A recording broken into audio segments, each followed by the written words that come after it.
šiandien keliaujame į Toraidos muziejų rezervatą. Čia būtent Gaujos slėnio viršūnėje stūkso Toraidos pilis, Toraidos rožės atminimo vieta, senoji bažnyčia ir liaudies dainų parkas. Leiskimės į kelionę po Toraidą.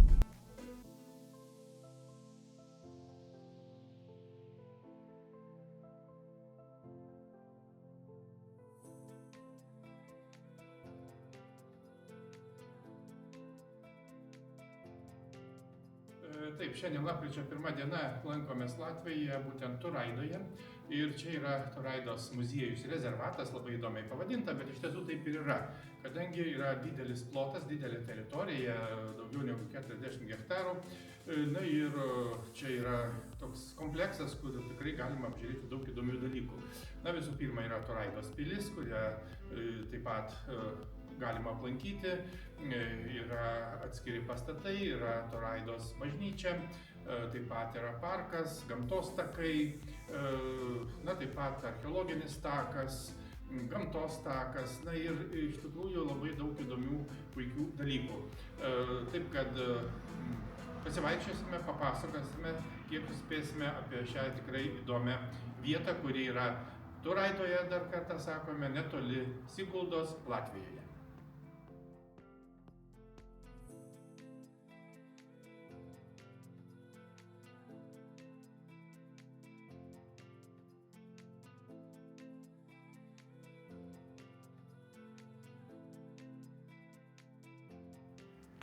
Na, Toraidos muziejus rezervatas, kaip jau minėjome, yra vienas žymiausių kultūros ir istorijos kompleksų Latvijoje, įsikūręs netoli Siguldos, būtent Gaujos nacionalinio parko teritorijoje. Na ir šis muziejus užima apie 43,6 hektarų plotą ir apima Toraidos pilies kompleksą, senąją medinę bažnyčią, Toraidos rožės paminklą bei liaudies dainų parką, žinoma ir kitus istorinius pastatus. Kaip tik ir matome ankstyvosios gotikos stiliaus Toraidos pilį, kuri buvo pastatyta 1214 metais.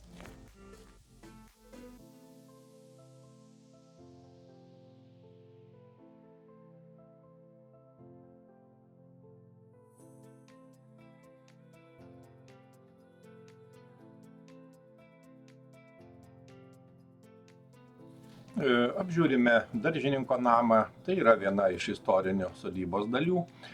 Šis namas atspindi Toraidos dvaro ūkinių pastatų komplekso paveldą, susijusi su tradiciniu ūkininkavimu ir dvaro gyvenimu viduramžiais bei vėlesniais laikotarpiais. Na ir daržininko namas, žinoma, buvo skirtas daržininko šeimai ir ūkio priežiūrai, o šiandien jis įtrauktas į muziejaus ekspozicijas, kur lankytojai gali susipažinti su dvaro ūkiniu gyvenimu, tradicijomis ir sodybos architektūra.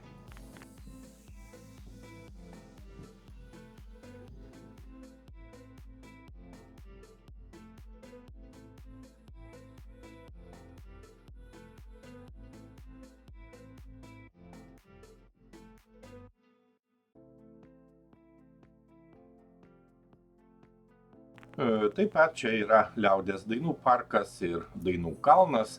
Na, dainų kalnas tai skulptūrų sodas, sukurtas 1985 metais, minint latvių tautosakininko ir dainų rinkėjo Krišjanio Barano 150-asias gimimo metines.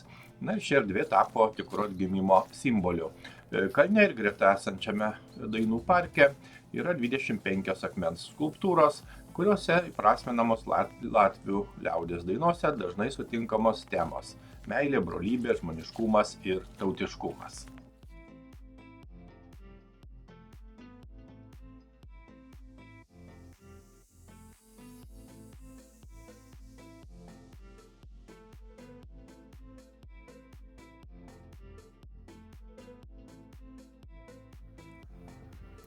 Žinoma, užsukome ir į bažnyčią, tai medinė Toraidos bažnyčia. Ji buvo pastatyta 1750 metais, na ir šiuo metu yra viena seniausių medinių bažnyčių Latvijoje. Joje įrengta taip pat yra ekspozicija, pristatanti bažnyčios ir parapijos praeitį.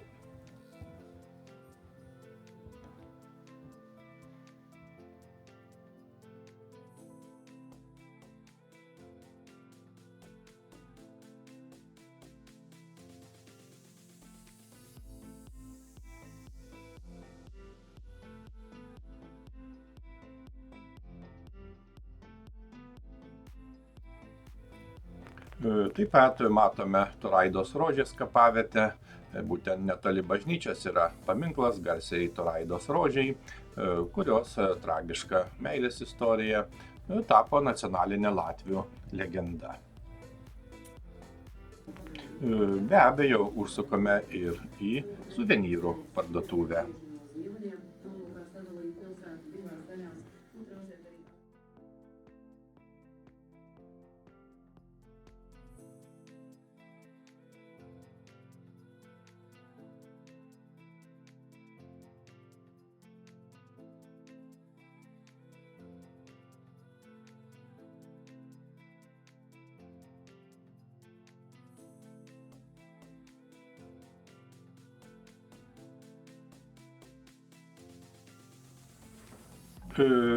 Šio muziejaus rezervato teritorijoje taip pat yra ir valdytojo namas, kuris yra istorinė taip pat dvaro dalis.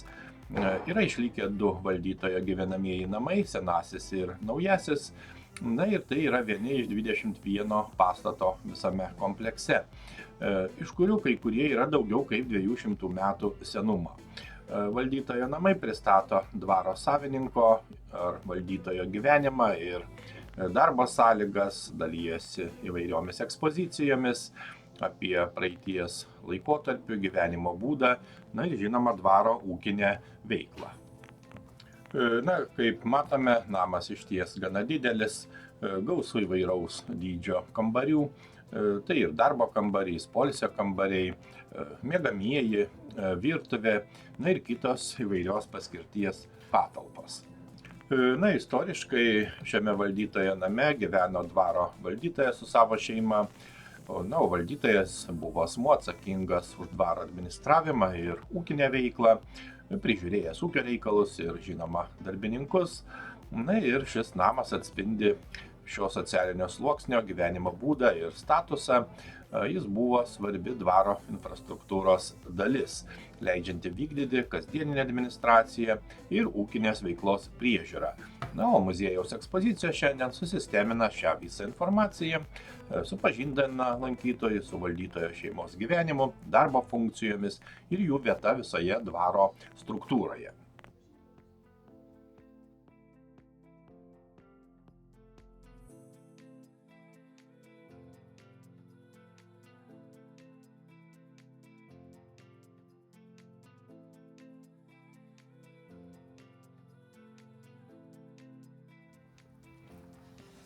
Užsukame ir į kitą valdytojo namą.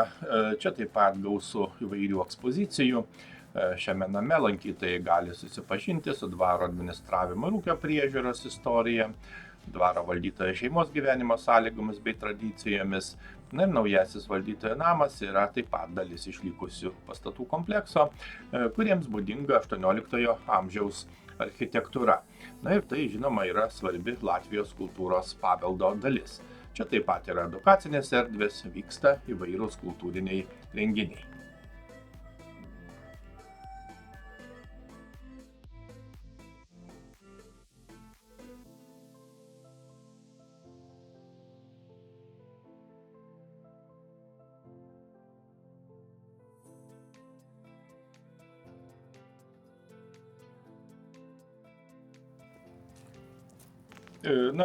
Turaidos muziejus rezervatas buvo įkurtas 1988 metais.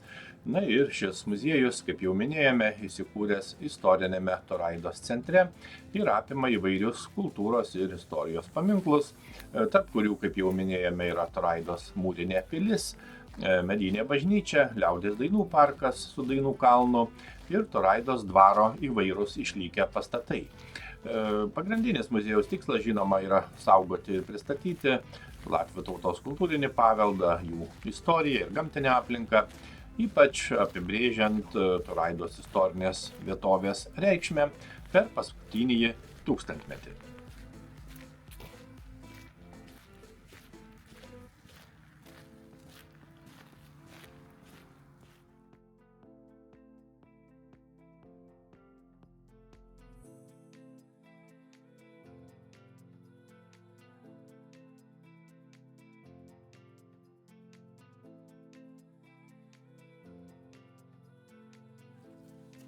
Užsukame į taip pat įdomų pastatą, vadinamą Ratnica.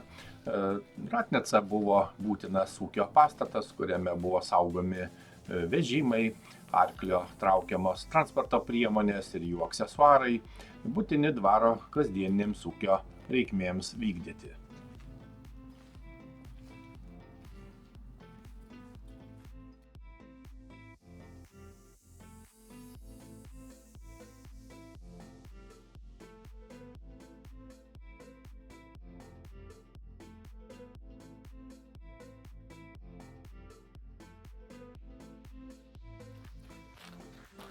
Aplankome dar vieną įdomų pastatą.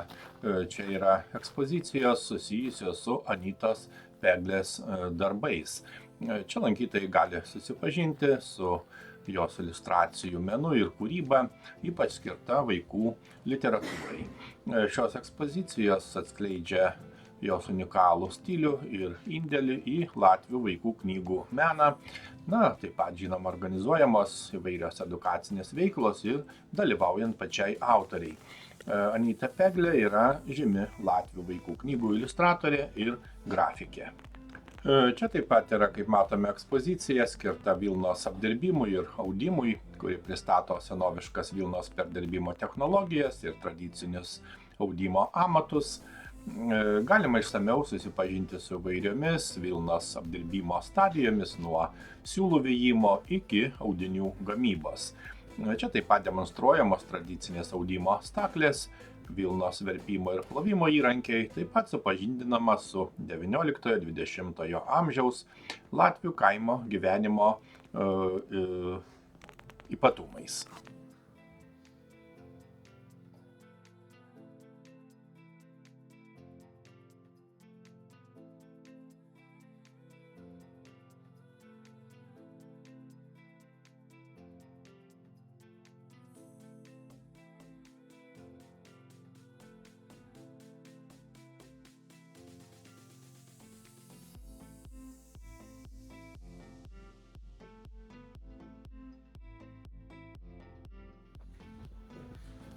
Kitoje pastato pusėje yra kalvė. Čia pristatoma tradicinė kalvio amatų veikla. Kalvė, žinoma, atspindi dvaro ir kaimo kalvystės tradicijas, demonstruoja metalo apdirbimo technikas bei įvairius įrankius, naudotus XIX–XX amžiuose. Iš tiesų įdomi, interaktyvi kalvė.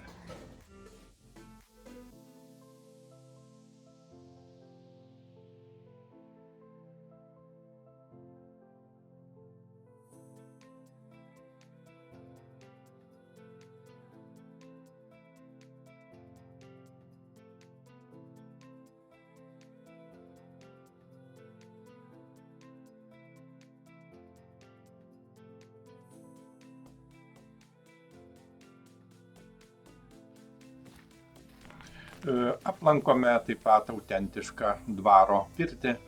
Šis pastatas atspindi tradicinės Latvijos pirties ir saunos tradicijas. Ir ši pirtis buvo taip pat svarbi dvaro ūkio dalis, kurioje vykdavo ne tik kūno priežiūros ritualai, bet ir socialiniai susibūrimai.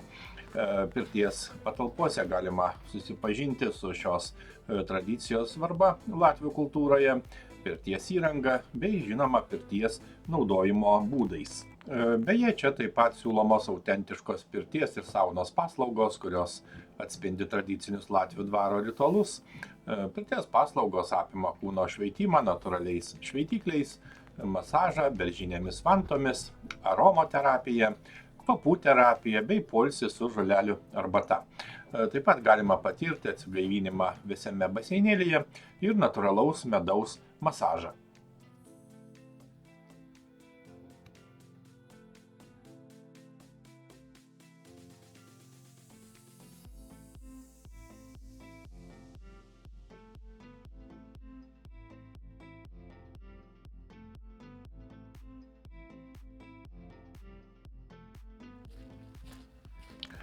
Taip pat šio muziejaus rezervato teritorijoje yra miško parkas, užimantis apie 6 hektarus iš viso muziejaus ploto.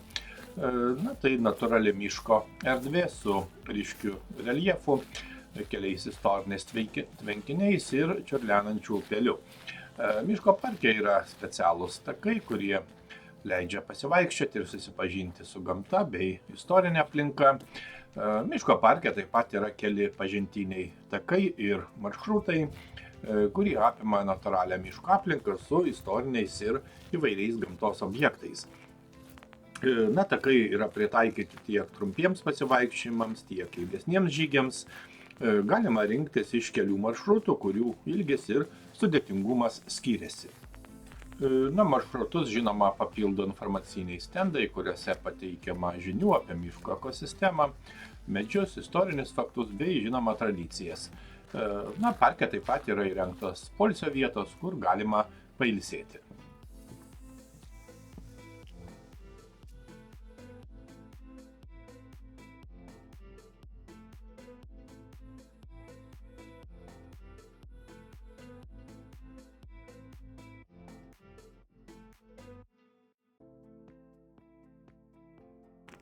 Kaip matome, yra įrengtas vabzdžių viešbutis, kuris suteikia prieglobstį įvairioms naudingoms vabzdžių rūšims, tokioms kaip bitės, kamanės, vapsvos, plėkšros vabalai ir kiti. Vabzdžių viešbutis yra gamtinės statybos objektas, pagamintas iš natūralių medžiagų, tokių kaip medžio gabalėliai, šakelės, šiaudai, kankorėžiai ir keramikos vamzdžiai. Jis atlieka svarbę gamtosauginę funkciją, taip padėdamas išsaugoti nykstančią biologinę įvairovę. Matome ypatingą namelį skirtą auksavabaliui, kuris yra saugoma vabzdžių rūšis, vadinama skėtinė rūšis. Ši rūšis yra svarbi biologinės įvairovės indikatorius ir jos išsaugojimas padeda apsaugoti platesnę ekosistemą bei kitas su ją susijusias gyvūnų ir augalų rūšis.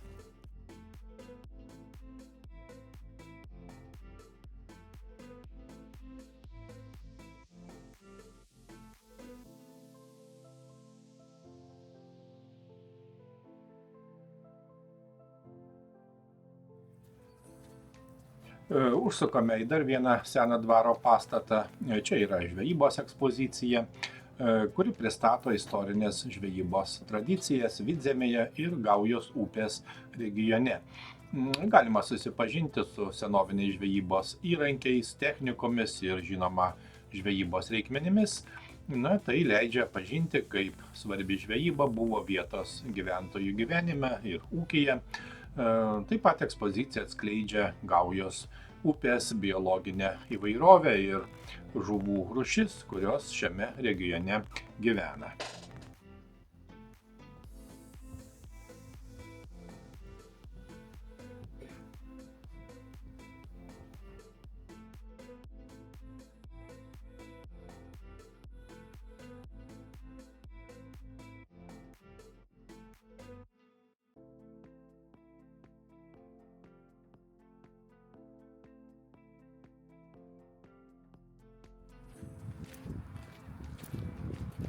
Keliaujame toliau. Reikia taip pat pasakyti, kad šiame muziejuje ir rezervate yra tikrai nemažai įvairių lauko ekspozicijų ir objektų. Visa tai taip pat leidžia pažinti Latvijos istoriją, kultūrą, gamtą atviroje aplinkoje. Ir čia yra dar vienas įdomus istorinis pastatas, vadinamas Klaušinė Pumaja, arba lietuviškai sakome samdinio namas.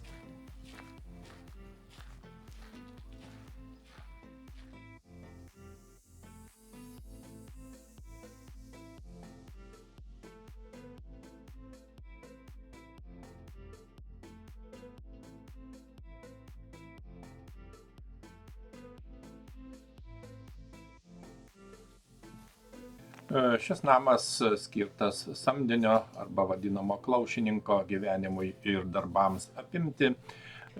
Šis namas reprezentuoja kaimo darbininkų gyvenimo sąlygas ir socialinę padėtį istorinėme dvaro komplekse. Žinoma, restauracijos metu buvo išsaugota autentiška architektūra, užtikrinant pastato istorinę vertę ir autentiškumą. Čia galima susipažinti su paprasto kaimo žmogaus kasdienybė, ūkio priežiūra ir darbo specifika. Neabejotina, kad tai svarbi edukacinė vieta, pristatanti socialinio gyvenimo aspektus ir dvaro ūkio funkcijas visame istorinėme kontekste. Restauracijos projektas apima ne tik pastato atnaujinimą ir teritorijos atkūrimą, yra pažymėtas taip pat kaip reikšmingas pavyzdys Latvijos kultūros paveldo išsaugojimo srityje.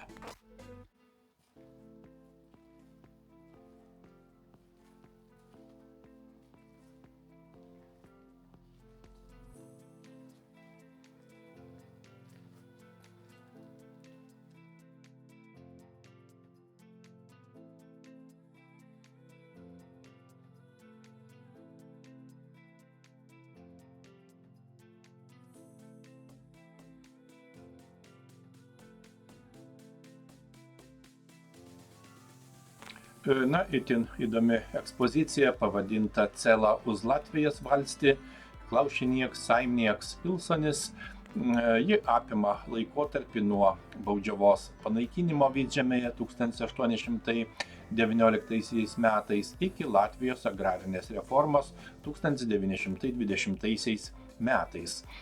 Ekspozicija iš esmės pasakoja apie 100 metų laikotarpį, kai latvių tauta per sunkų darbą tapo savo žemės savininke, kūrė savo tautinę kultūrą ir valstybę.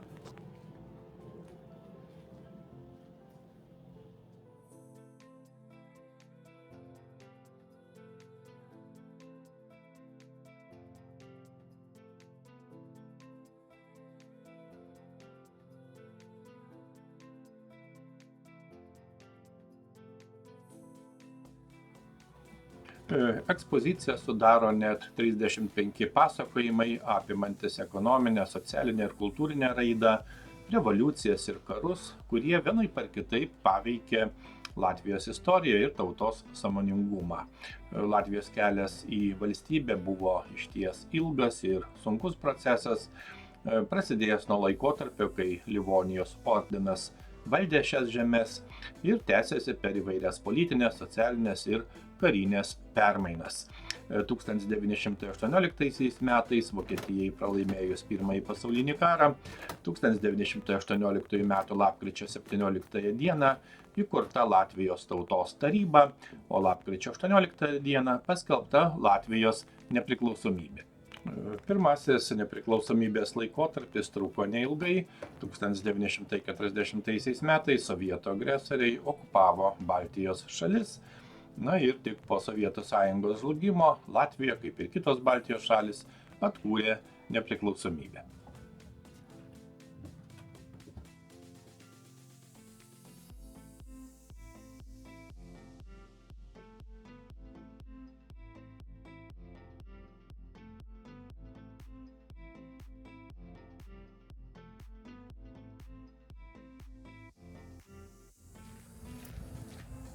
Be jokių abejonių, Toraidos muziejus rezervatas yra išskirtinis Latvijos kultūros ir istorijos paveldas.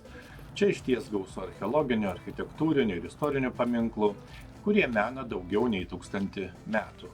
Tai išties svarbi vieta, jungianti Latvijos praeitį ir dabartį, skatindama istorijos pažinimą, kultūrinę tapatybę ir netgi gamtos apsaugą. Ir ne tik, nes kartu tai yra jungtis ir su kitomis Baltijos šalimis, ypač Lietuva.